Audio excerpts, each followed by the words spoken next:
Hi, welcome to Hospitality Management Studies. In this presentation, I will be given a critical appraisal of the management and development strategies of Shangri-La International Hotel Group. My name is Benewa Fido. So this presentation, starting from, this is the introduction page where I talk about what's in the content of the video. So table of content contains everything I will be discussing in the video. So I'll move straight into it now. So first of all, hospitality. What is hospitality? That relationship between people exchanging the role of host and guest. According to Jones, the term dates back many centuries to the time of innkeeping.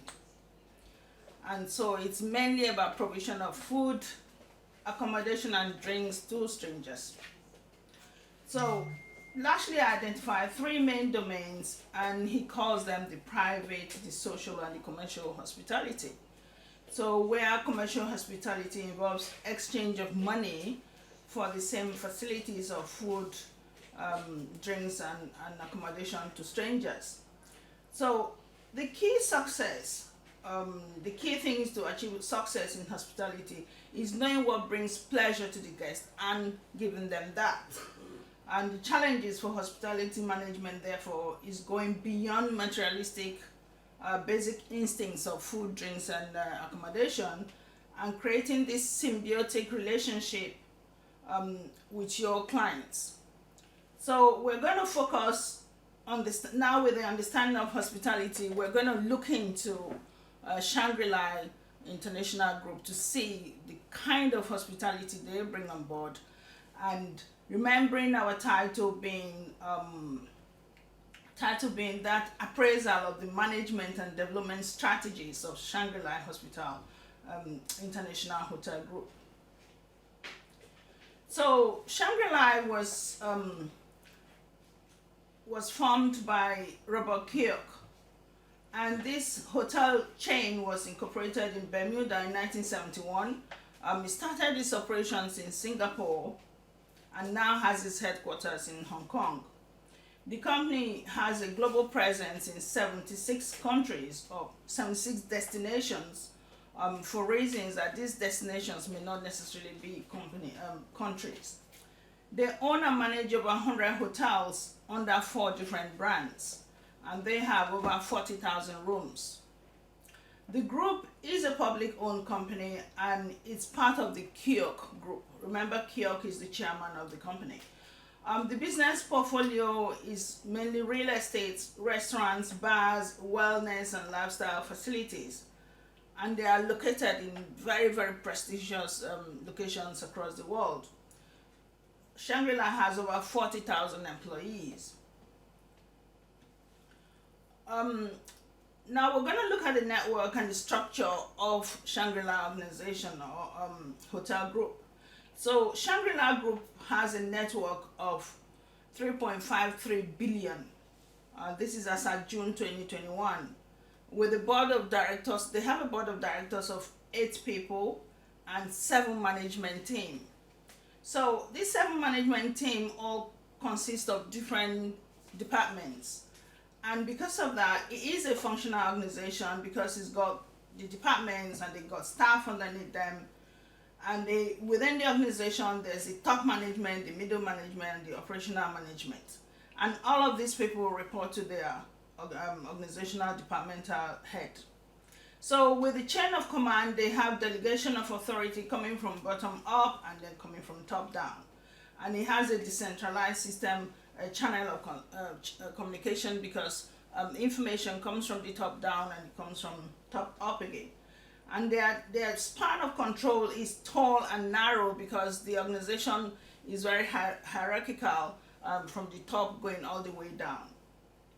And this is typical for chain organizations because they have that functionality or function organization. So let's look at the nature and the cooperation of Shangri-La. It's a very, very high-end luxury hotel because it's target market is usually luxury customers who are after leisure and business. And the chain hotel, the way they organize their ownership is mainly through lease agreements, joint ventures, mergers and acquisitions, management agreements, contracts with third parties, and affiliations. So the key activities are in diverse business portfolios: hotel ownership, equity interest, property development, operations and management of other hotel properties. And their location is usually in luxury centers within prestigious addresses in exotic locations. And in London, Shangri-La is in the Shard, in London Bridge, with AA rating of 5 star. And whenever we're looking at AA rating of 5 star, we're looking at facilities that are usually over and beyond the regular hotels, where you're talking about conference banqueting facilities, accessible to disability, Shangri-La in particular have non-smoking facilities in all their rooms, but they do have parking facilities and 24-hour concierge services. These are things you don't see in less than 5 star hotels. They have a butler service, they have car rentals, they have facilities for children and dining they have free dining facilities in the building. And so there's so much that this hotel offers that's over and beyond the regular less than 5 star facilities. And Shangri-La Group in particular has other business activities, such as they have 500 food and beverage outlets, wellness and fitness facilities, family center spaces, all of that feeding into the group of company. Now we're going to look at the management and the corporate strategies of this company. Remember, that's the main point of the assignment, to look at the management strategies and look at the development strategies. So the business growth generally is dependent on matching the structure, which we just talked about, the management structure of 7 departmental heads, and then bringing that structure with a strategic plan of the management team, and then the environment that the business survives in, or the business thrives in. So each department supports the managing director to achieve success in company vision. So the vision of Shangri-La is to be the first choice for guests, for colleagues, for shareholders, and for business partners. Now, analyzing that vision statement, to me, it doesn't really bring the message of what Shangri-La is about, to be the first choice. I'm sure so many other hospitality businesses will say the same thing, but their mission makes more sense. It says, delight their guests every time with engaging experiences straight from their heart. And that is such an amazing mission statement, because they're talking about hospitality, the message of hospitality, engaging with your clients or with your customers with delightful services from your heart. That's what hospitality is all about. So now the management strategy is to continue to expand with geographical coverage, being Shangri-La is expanding to so many parts of the world right now. Continue to differentiate with their luxury products that they have for their high-end markets, using Asian heritage and values such as humility, respect, courtesy, helpfulness, selflessness, and sincerity. And to treat, one of their slogans is to treat a stranger as one of their own. And this is practically encouraging people to live and work together. So this makes Shangri-La begin to pull itself out and stand out from the rest of the hospitality businesses. So now we're looking at how Shangri-La plans on growing and expanding, as this is one of their major management strategies, to keep growing. Because remember, they were formed in 1971, and now they've got over 76 destinations. They are in 76 destinations. So the plan is to continue to grow that. So first of all, we have to look at the strengths and weaknesses, because for a business to think of growth and expansion, the first place to start from is from their SWOT analysis, like we call it. So strengths, weaknesses, opportunities and threats. So their strengths are they're strong they got a strong management and board members with lots of experience and expertise, which when I looked into each of their background, they were well educated, well experienced in hospitality, and this team can actually support the dream of Shangri-La to expand to as many destinations as possible. So they have a very strong brand image out there. They have a very good reputation, and their philosophy is very strong. So they're motivated, they got motivated staff with in-house training academy. So that's one of the things Shangri-La does. They train their own staff and they motivate them to be very, very interested in the business that they're offering. So Shangri-La locations are usually very attractive, very welcoming, iconic buildings that are quite inspirational, and this they do with a very good team of architecture.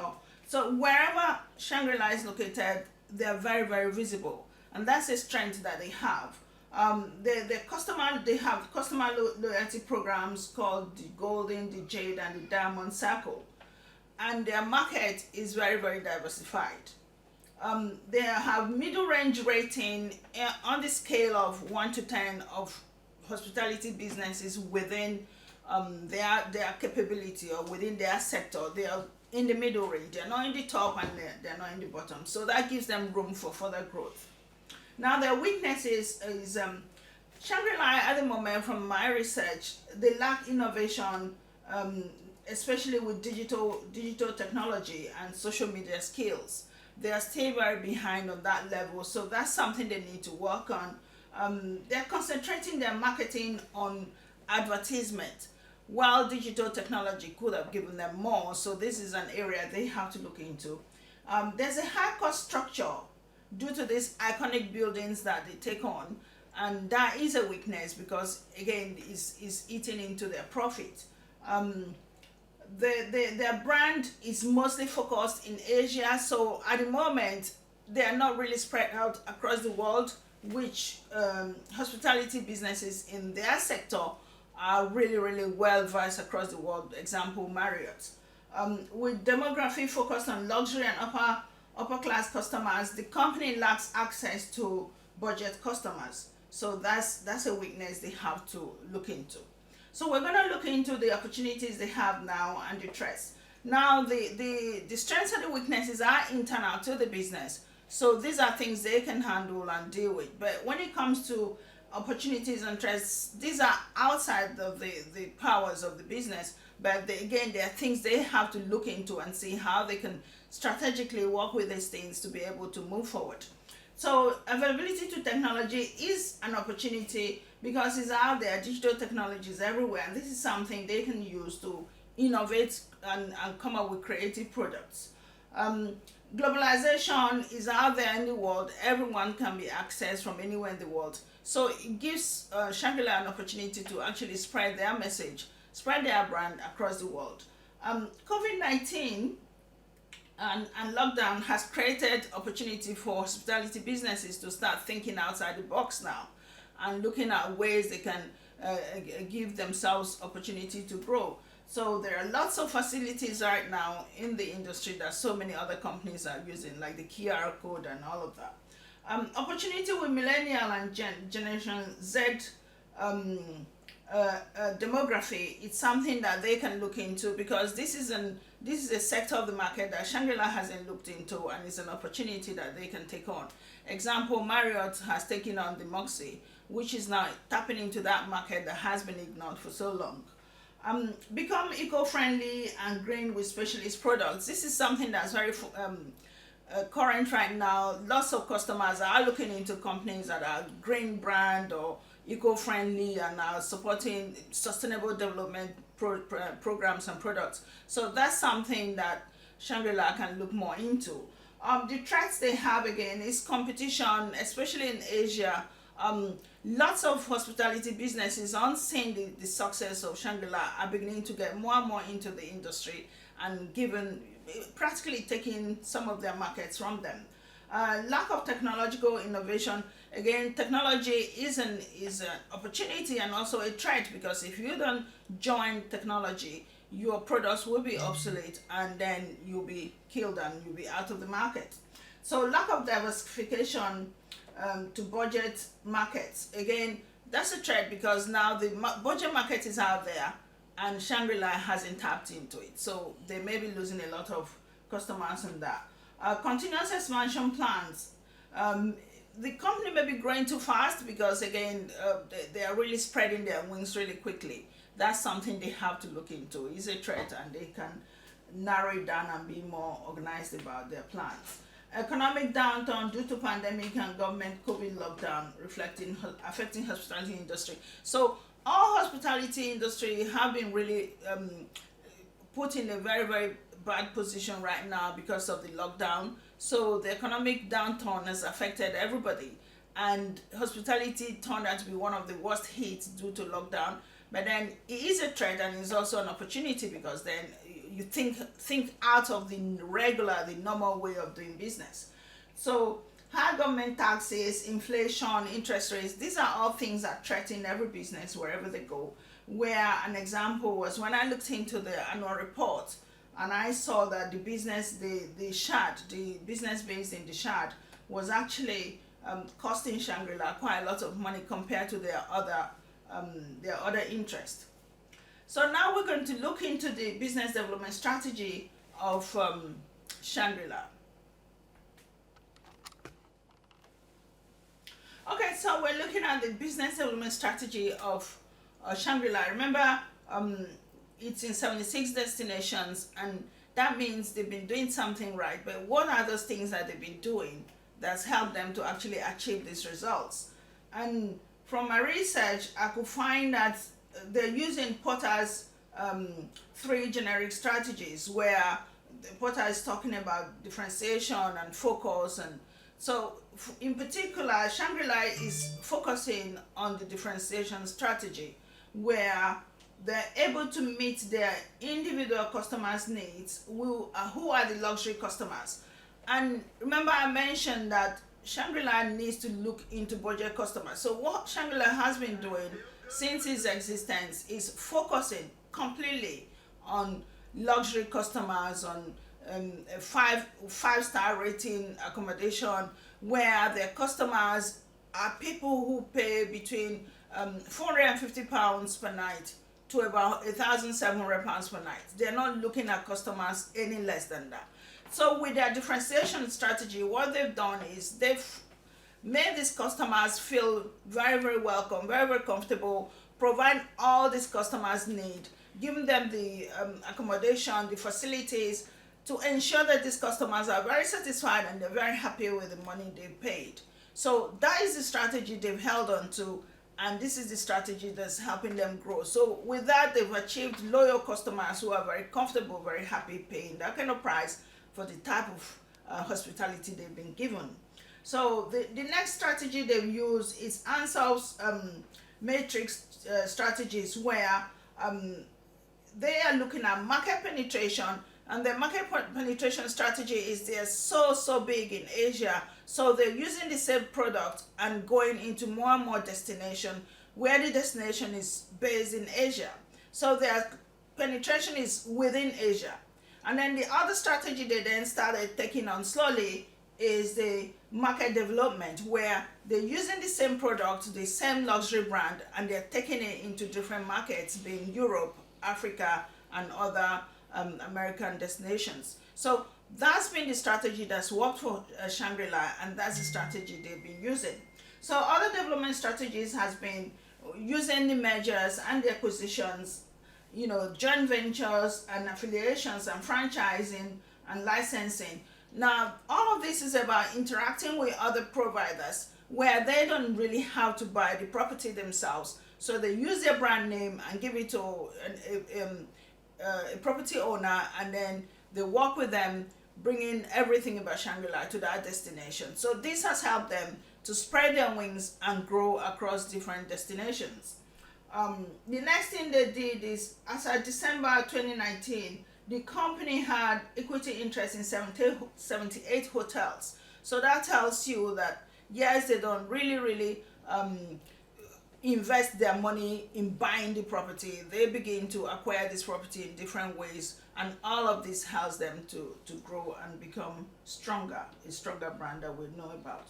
So the next slide is actually giving us some statistics of Shangri-La's growth between 2007 and 2008. This was what I could find on the internet, but what I actually was able to pull out as well is their revenue as at December 31st, 2019, 2018, and 2017. 2017 they had 2.18 billion. 2018 they had 2.517 billion, and 2019 2.431 billion. Now that tells us that they're actually losing more money as they're going along, but the reason for that is definitely the lockdown and the pandemic that's affected the whole hospitality industry. But then we can still tell that the difference is not so much, so that means that Shangri-La is still achieving progress in the heat of all the problem going on. The next slide talks about what I call their success factors, and this has been their great leadership team with a long-term expansion views inherited from their founder. So that was the biggest dream of Robert Cook himself, who decided to set up this company. He had very long-term vision, and this long-term vision has been carried out by the management team and the board of directors, and they are still dreaming really far ahead. They're not waiting for things to happen. They're actually dreaming bigger and better ideas for the company. They offers high quality service as confirmed by the customers in favorable online reviews. So I did a search to find out how much their customers actually value the product they give them, and so far all the reviews they were getting were really high stars rating, meaning that Shangri-La is doing a great job. Then I looked at the differentiated products that Shangri-La offers as well. Now they have 4 different brands under the Shangri-La group that offers the hotel services. So these 4 different hotels are catering to 4 different types of customers. So these customers are not exactly the same across board. So that means Shangri-La is actually differentiating, but not necessarily going further down to the budget customers that I've mentioned. In-house training academy that keeps employees motivated, leading to low staff turnover. So this is one of their success tips, because they have the academy in-house that trains all their staff. And for every business, the first thing you do to actually achieve success is to make sure your human resource is well taken care of. And Shangri-La has that at hand. They train their own staff in their type of hospitality, which means this is the message they spread across all their locations. So this has really helped them achieve great success. Choice of prime locations that attract and meet luxury customer needs. So wherever Shangri-La operates, they make sure they're choosing the right location to meet their business customers' needs and their leisure customers' needs. So people are not stuck in an environment that's not welcoming or doesn't match the image of what Shangri-La wants to offer. They always look for such facilities, with the example of London being in the Shard. So choice of prime location, I've just talked that. Commitment to sustainability programs, green buildings, food safety. So while going through their annual report, I found out that Shangri-La really invests so much money into ensuring that they achieve sustainability demands of their customers, and they're focusing on making sure the eco-friendly tagline of every customer nowadays is being looked into. They have food safety programs, and they are very welcoming to their staff as well. So they practically really offer that Asian hospitality, which is one of their biggest strengths. So they offer ethical programs. I've just mentioned that they are fair and inclusive, and they have very good working environment. So they're focused on positive guest experiences with third-party vendors who monitor guest satisfaction. So what they've done, they've actually given out some of their services to third-party members to actually evaluate their progress. And this one of them is called Trust You. And then they also work with TripAdvisor and Booking.com to give feedback on what their customers are thinking about them. And they use those reviews to also help them to achieve better things by meeting the customer's needs. So recommendation for growth, Shangri-La should invest and in and implement digital technology and use social media in all areas of their business and operation. So in this particular area, I found out that Shangri-La was lacking with digital technology.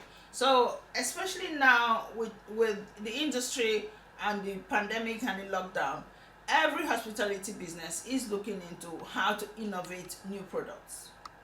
So Shangri-La should continue to raise brand awareness across the world with more creative products, with examples of virtual tourism. This is something I would definitely recommend because the company has iconic buildings, and when I was looking at some of these buildings online, they're like timeless pieces. They're like, I would call them like heaven on earth. They are so pristine and so beautiful. And Shangri-La does not share that message to the world. So this is an opportunity for them to actually go into and get involved more in digital technology and use that to view, showcase their all this amazing building and throw it out there onto the world. Now, the more people see things like this, I was really impressed. I felt like going on a visit to Shangri-La. So this is an opportunity for them to use that, to use digital technology and share their brand to the world.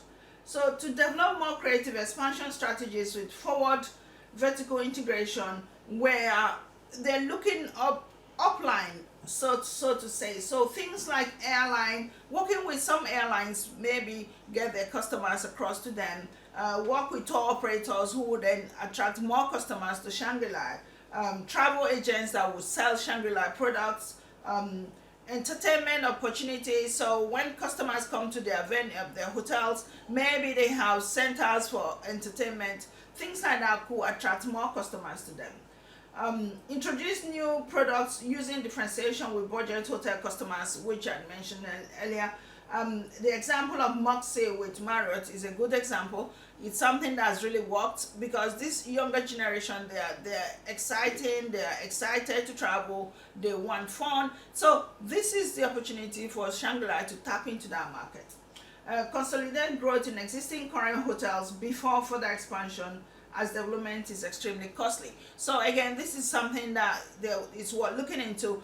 Each time they take on those iconic buildings, the prices are not cheap at all. So if we are looking at profit and we are looking at income, we're looking at development, these are things that Shangri-La needs to strategically use their management team to analyze their experiences, analyze what's going on in the market, and see how they can utilize all they've learned along the way and work with achieving greater success.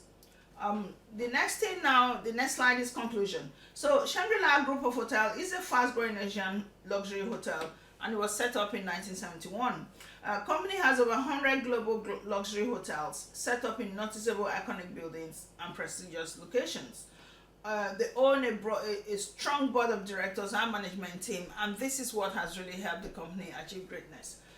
Expanding rapidly, but they need to be cautious with external factors outside of their control. An example is the pandemic, and technological issues out there, political issues out there in the various countries they're thinking of going into, economic issues, social issues. All of these things are things they should be looking at when they are making their expansion plans. Develop with differentiation and expansion strategies of joint ventures and mergers. We continue to grow with good business planning and corporate management strategies and development strategies. So this is where this ends. I hope I've been able to give you an overview of what Shangri-La Hotel is, and I'm going to be uploading this video online as well as the PowerPoint slides that I use in the video. Thank you very much.